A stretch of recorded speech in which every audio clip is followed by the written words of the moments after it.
Good afternoon, everyone. I'm Jenny Montgomery. Thanks so much for taking the time to tune in this afternoon. We've got something for families, history and antique lovers, and conservationists.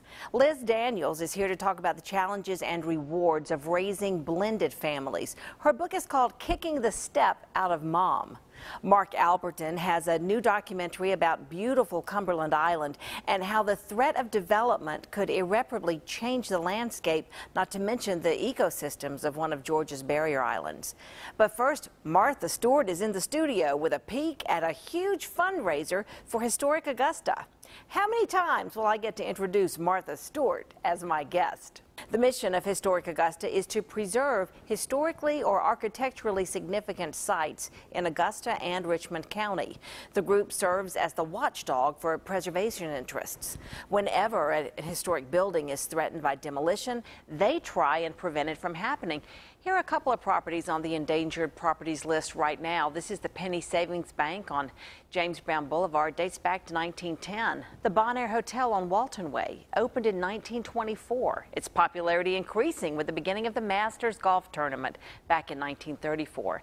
And although it's listed on the National Registry of Historic Places, over the last several years, the architectural character of the building has been compromised with the removal of significant defining features. And that's happened to other buildings downtown as well. Often National Register buildings are particularly large and ornate and need extra attention. So we've been watching the building for a long time. Historic Augusta put that building on the endangered properties list in 2014. It had been named to the National Registry of Historic Places in 1972. So happy to have with us today Martha Stewart, and she's here to help promote Historic Augusta's benefit auction that's coming up. You know, for Historic Augusta to fulfill its mission, it has to have money. That's exactly right, Jenny, and anybody who knows anything about me or has worked with me knows that if Martha Jean's going to be involved, there's going to be a little bit of fun with it. So we're excited about this auction and raising some funds for this great group. Yeah, we're talking about the benefit auction that's coming up the 14th of September at St. Paul's River Room. We'll get back to that in just a minute, but I wanted you to know what she was talking about. It is a fun event. It is, and we're working really hard to make it even more fun this year than it has been in the past. And if you're 35 or under, it's going to be really fun because it'll cost you half price. Tickets are $100 unless you're a young thing, and then you get in for $50. And we want those young things. We need those young things, absolutely. One of the things that makes this year's event different is the emphasis on art. It is, and we're really excited about that because we have many local artists who have donated their work, maybe something in their repertoire or maybe something new that they've done. And I think people in Augusta will be very surprised at some of the talent that we have. What a great opportunity to get an original work of art for your loft or your condo or your apartment or your home. From someone right here in Augusta. I love the invitation, which we have right here on the table, and that's a painting by Richard Worth, who is, you know, such a fabulous artist here in Augusta. He is wonderful. Richard did this painting for us. The name of the painting is Dawn of a New Era, and Richard captures what it must have been like to live in Augusta when the canal was being built, when Sibley Mill was being built, but then with the dawn of the new era, starting a new era of cyber with the remodeling for the cyber center, so important to Augusta right now. And if you are living in Augusta now, you might want to just Uber to the St. Paul's River Room because that's what we do in the 2000s. And you're also going to have great events going on that night, along with the hors d'oeuvres from local chefs. You're going to have beer tasting, wine tasting. Tell us a little bit about what's going on that night. The absolutely really good hors d'oeuvres and wine and beer tasting, whatever your choice is. And then we also are going to have some wine that will be auctioned off. Now, a lot of people say, you know, I don't know anything about wine. I don't know if I can, you know, I don't know what to buy. So we've got that figured out, Jenny. We have a local certified sommelier, Jason Jones. Nice. Who will be there to educate us, answer questions, what's in this wine, what would it pair well with, how's this going to work. So Jason will be around all night to answer your questions and to make things available. So that's going to make the wine auction part really very neat. Exciting. Taking a look at the wine bottles, wonderful collection you'll have. What is this? What kind of is that? Is that a grooming kit or It looks, I see combs. something? And That I know. There's a nice right. vanity set. Yes. That's beautiful. And that tea service, look at that, Martha Jean. Is that beautiful? And you know what? Gorgeous. Do you see that little teapot in the back corner? Yes. Guess what? Sure. I bought it. You bought I it. bought that teapot. When I saw the pictures that were on the website, I was like, oh my gosh, that's the teapot I got Mama. That is What wonderful. she loves. And also, besides those tangible things that you can buy, you've got some really neat experiences. We do. We're excited about these experiences. I'll start with the wine experiences because I think those seems to be something that a lot of people are enjoying doing. And we have a couple of wine experiences, both near and far from Augusta. I'll start with the Sonoma trip. 4 days, 3 nights at the Fairmont in Sonoma. Yeah. Nice hotel. A private wine tour in Sonoma, as well as a driver to get you there and get you back. Yep. To help safe and sound and without any problems. There's also a Telluride trip. There is. The house in Telluride for a week. You can go as long as you establish the time and work with the owner to do that. People of Augusta have been so generous. That's At fantastic. giving things. One more time, we'll show you the date. It's Thursday, the 14th of September. St. Paul's River Room with live and silent auctions. Get your tickets easily on the website. It's historicaugusta.org. If you go there, you'll find all the information you need, and you can also read a little bit more. Martha Stewart, good luck with the event. Thank you so much for being here today. We'll be right back. Here's the story of a lovely lady. Welcome back, everyone. If you grew up with the Brady Bunch, as I did, you wanted your parents to marry into another family. Who can forget this iconic show opening? That this group must somehow form a family. That's the way we all became the Brady Bunch. If only real life worked out like the Brady Bunch.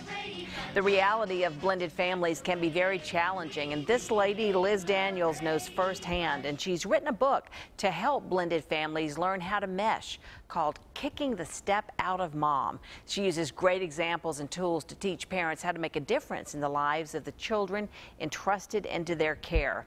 And we are so happy to have Liz with us here today in the studio. Liz, thank you. She's just celebrated a big wedding anniversary, and she is here to talk about kicking the step out of mom. And you know, because you have 6 kids in your blended family. Yes. Thank you so much for having me today. Certainly.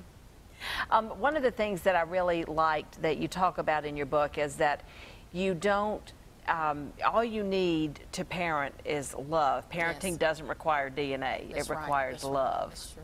That is so true. If we could, if everyone that has a blended family could get to that point and get rid of all the bickering and all the drama and all the extra stuff that goes on in a blended family and just love. Love is the key to get you through anything. You talk about we've got to get rid of this notion. I mean, as popular as Disney is, Disney did give us that Cinderella stepmother that so many people associate, that ugly character, with stepmoms. And you said we've got to get rid of that notion. We have to get rid of the ugly Cinderella stereotype stepmother, because kids deserve to be loved. They deserve to be loved. I think sometimes society paints a picture and people think they're supposed to follow that same pattern. But my mission and my statement and my message is to break that stereotype, go in and just be a mother. Just do what a mother does and be what a mother is. Love, encourage, motivate, correct, instruct, give wisdom, insight. Just be a mother. Yeah. You really just break it down to that. You are there to encourage that child and help that child reach his or her potential. Exactly. And it's not so much that, you had to birth the child to do these things.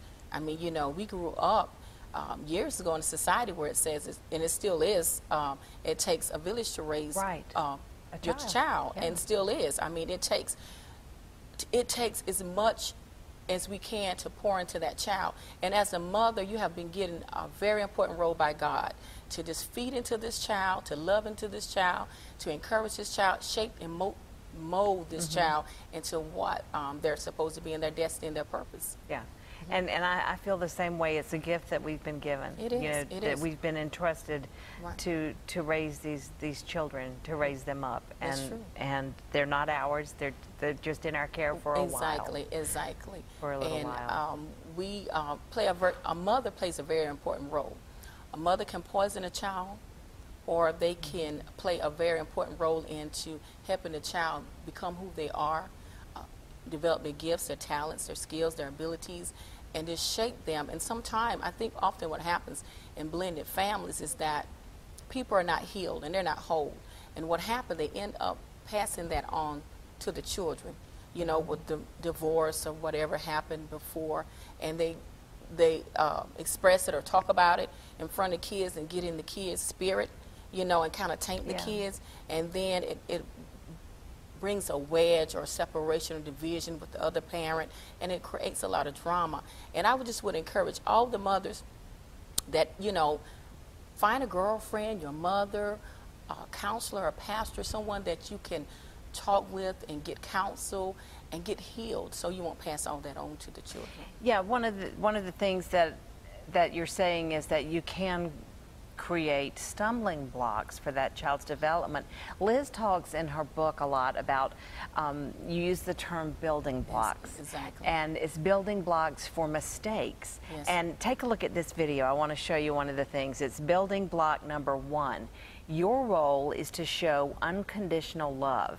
Mistake number 1, trying to take the place of the biological mother. So explain a little bit about how you use your building blocks that way. I like to reference like a home. Like if you build a home, you have a foundation. And if your foundation is not properly built, you're going to have to start back over eventually, because you're going to get rot, you're going to get mildew, whatever. Yeah. So you want to build in the beginning stages, like in an inception of a family. There's certain things that you need to put in place. There's certain things that you need to establish in the beginning of your family, bringing your family together and building that family into a cohesiveness, building that family to where you want it to be. You know, you have a vision. Okay, we want this family to be successful. We want everybody to grow up and feel loved and cared for. We want everybody, we want each other's back in a sense. We got each other's back. Mom and dad have each other's back. The children, we have the children's back. The children have our back. And it's not to say anything different about the other parent, because I think often what happens, sometimes mothers think that you're taking their place. And you can never take the place of the biological mother. And you don't have to compete with the biological mother. And I think oftentimes what happens in blended families, we're trying to compete, or we're trying to take the place of, and if we can just understand, just be you and allow that love to flow out of you to the child, and you're going to have your special place in their heart that nobody can take away. And God made us to be able to love more than one person. Isn't that the truth? Yes. That's right. Yes. It's like our love doesn't stop with the first baby. Exactly. Love is exponential. It just grows more and more. It does. Liz has so many good ideas, and you can get her book through her social media outlets. Take a look right there. It's Blended Families. It's about building blocks for success. It's called Kicking the Step Out of Mom. Elizabeth Grissett Daniels, you can follow her on social media at Elizabeth Grissett Daniels. Get the book on Amazon.com. And I also noticed you can pick up some of your cool hats and T-shirts and things too when you're on your different sites. Yes, ma'am. Yes, ma'am. I'm a entrepreneur. I do a little bit of everything, and so you know, I just want my takeaway would be for all the families just to love. If you love is the key. Love never fails, and love will cover everything. It'll cover, you know, all the past, all the mistakes, all that stuff. You know, just love. Just love. Good words to leave us with, Liz. Thank you for your time today. We'll be right back with Mark Albertin and his concerns and a new documentary about the shrinking sanctuary that is Cumberland Island. Don't go away. Big box. Preserving nature. That's the effort behind a new documentary by Mark Albertin about a battle over development on Cumberland Island. For some time now, negotiations have been ongoing between the National Park Service and landowners over the potential development of 1,000 acres. Now, I am not the one to tell you about it, but Mark Albertin is here with me now, and he is the one to explain what's happening and why we should care, why our voice matters. Well, this is right off our Georgia coast. I mean, this isn't someplace in a foreign place that's far away. This is right off the Georgia coast. And it's one of the largest barrier islands that we have right off the Georgia coast. It's very beautiful, it's very wild. In fact, over 3/4 of that island is owned by the National Park Service. So in essence, it's owned by you and I. It's owned by the average citizen, it's a good bit of that. And it's a place of refuge, it's an escape, and a beautiful place for people to go. I went there for the first time late last year and camped out there. And I was amazed that you can go down to that beach on Cumberland Island and you can look in either direction and there's no sign of anyone. It's just beautiful. It's just you and nature. And it's accessible by ferry? There's a 45-minute ferry ride from St. Mary's, and we'll take you over there. The whole trip is almost a decompression. I mean, I've heard it written by others before talking about it, and it's so true. As you're on that ferry going over that island, you feel this sense of, okay, I'm leaving civilization behind, and I'm going out to this different world. And, you know, some people may find that constricting, going to a place where, you know, you're not going to have electronics and different things. But once you get there and you see these oak trees that are leaning down and reaching down, that are this beautiful maritime forest that exists there, and hearing all the different birds and the different things that you see there, it's almost like, okay, this is really refreshing. Right. I think just the opportunity to be unplugged like that, to be off the grid for a little while, I think more and more of us crave that. And those places are harder and harder to find. Well, they are. You know, the Japanese came up with a term called forest bathing. And I don't know if our viewers have heard of that yet, but it's really starting to take over in this country. Starting on the West Coast and moving this way, but it's something where basically people go out into a deep woods or wild area and just decompress, and they call it forest bathing, you know, a catchy term. Do they have their clothes on when they I hope forest so. bathe? I hope so. but yeah, it's basically what they mean by that is cleansing the soul. Right. And that's what happens when you go to these places. And to me, you know, we have, you know, the Grand Canyon. We have these wonderful monuments, these places where we can go to escape. But we don't have as many along our coast. And it's a whole different ecosystem there compared to inland. It's so different than it is inland. And not only that, but Cumberland Island, along with a lot of our islands, the barrier islands, protect us from storms. They protect us from hurricanes. But they also are places where we have rare and endangered species, such as loggerhead turtles and wood storks that come there. They need to be preserved. You know, nearby Jekyll Island has the big sea turtle rescue there. And how can those of us, you know, who aren't property owners, I guess it's what you're saying, simply because we're taxpayers, we are in essence. But the point here is to try to persuade developers, no, maybe donate it for generations to come, but don't build on it. I had a friend come to me the other day. I was at a meeting with a group of people at the museum downtown, and this friend I hadn't seen in ages. And she came up to me and said, my husband passed away a few years ago, but you know what we did? We donated our property. And I sat there and went, donated your property? They didn't sell it and subdivide it. They donated that property and had it made into a refuge, basically, in perpetuity, so that future generations could come there and enjoy the lakes and the wild that they have there. And I just sat there and went, wow, what a wonderful gift. I think about that when I think about Cumberland Island. I think about the landowners that are there. These are not bad people. These are great people that live there. In fact, some names that are very much popular in the history of our country that have owned that land there on Cumberland Island. If they could only think about more than just the development, think about more of the future of our world, our country, our next generations. You know, Jenny, one of the things in my research I've been reading about, in fact, on the way here today, I was listening on the radio, the rate of depression and attempted suicides and suicides in our youth is on the rise. There's something wrong. Now, you talk to psychologists and psychiatrists, they don't really have a way to pinpoint it. They say there's a number of issues. But, you know, when I was a kid, many, many, many years ago, I don't remember that being an issue. But I do remember one thing. I remember we were always out. We played outside. We were outside. Yeah. So I'm no expert here, but I can't help but think there's got to be a connection. I want you to know when you can see this documentary, because Mark has had screenings around Georgia, but he has some locally now. We've got the dates and times for you.